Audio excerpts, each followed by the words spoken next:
Hi எல்லாருக்கும் வணக்கம். இன்னைக்கு நம்ம ஸ்டெப் டவுன் எப்படி ஆடுறதுன்னு பார்க்க போகிறோம். டவுன் த ட்ராக் எப்படி போய் ஆடுறதுன்ட்டு.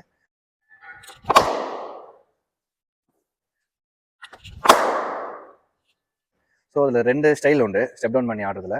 ஒன்று வந்து டபுள் ஹாப், இன்னொன்று வந்து க்ரோ ஹாப். இன்னைக்கு டபுள் ஹாப் மெத்தட் மட்டும் பார்க்க போகிறோம். க்ரோ ஹாப் மெத்தட் நெக்ஸ்ட் வீடியோவில் போடுறேன். இப்போ என்ன லைன் அண்ட் லென்த் வந்து ஸ்டெப் டவுன் ஆடுவாங்கன்னு பார்த்தீங்கன்னா, ஸ்டெப் டவுன்ன்றது வந்து ஒரு பவுலர் கன்சிஸ்டண்டாக good length or below good லென்த்துக்கும் கீழே ரொம்ப டிசீவ் பண்ணி உங்களை போடுறாருங்கும் போது தான் ஸ்டெப் டவுன் நம்ம யூஸ் பண்ணுவோம். ஓகேங்களா, டவுன் த ட்ராக் வந்து ரன் ஸ்கோர் பண்ண ட்ரை பண்ணுவோம். கன்சிஸ்டண்டாக பவுலர் ஒரே இடத்துல போடுறாரு, அந்த லைனை உடைக்கிறதுக்காக நம்ம ஸ்டெப் டவுன் யூஸ் பண்ணுவோம். லைன்னு பார்த்தீங்கன்னா எந்த லைனையும் நம்ம ஸ்டெப் டவுன் பண்ணி ஆடலாம். பட் இனிஷியலாக கொஞ்சம் சேஃபாகவும் ஆடணும், விக்கெட் கொடுக்காமையும் நான் ஆடணும் அப்படின்னு நினச்சிங்கன்னா ஸ்டெம்ப் லைனை மட்டும் இனிஷியலாக நிறைய ஸ்டெப் டவுன் பண்ணி ஆட பாருங்க. ஸ்டெம்ப் லைனில் மாஸ்டர் பண்ணதும் கொஞ்சம் செட்டில் ஆனதுக்கப்புறம் நீங்கள் எந்த லைன் வேணாலும் ஸ்டெப் டவுன் பண்ணி ஆடலாம். இனிஷியலாக ஒரு லைன் வந்து ஸ்டெம்ப் லைனை வந்து நீங்கள் நிறைய ஸ்டெப் டவுன் எடுத்து ஆடினீங்கன்னா உங்களுக்கு சேஃபாகவும் இருக்கும், ரன்ஸும் உங்களுக்கு வந்துகிட்டே இருக்கும். So first double hop.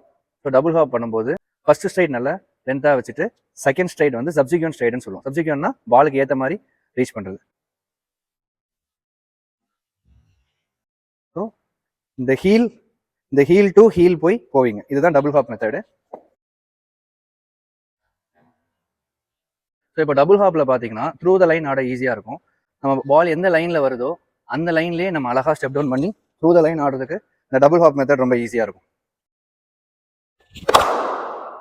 So நீங்கள் ஆடும்போதுமே உங்கள் பேஸ் ஆடி முடிச்சுட்டு நல்லா ஸ்டேபிளாக இருக்கிற மாதிரி பார்த்துக்கோங்க. ஃபர்ஸ்ட் ஸ்ட்ரைட் லாங்காக, செகண்ட் ஸ்ட்ரைட் சப்சிக்வெண்ட் ஸ்ட்ரைட். சப்சிக்வெண்ட்னா பாலுக்கு ஏற்ற மாதிரி, பாலோட ரீச்சுக்கு ஏற்ற மாதிரி செகண்ட் ஸ்ட்ரைட்.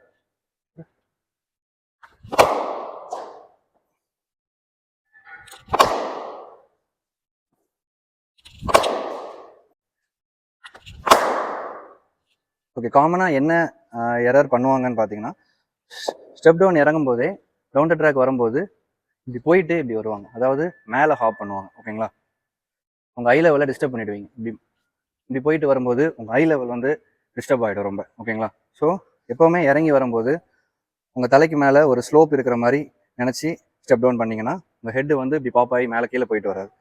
நல்ல லோவாகவே இருந்துட்டு ரெடியாகி இப்படி லோவாகவே வந்தீங்கன்னா கரெக்டாக இருக்கும்.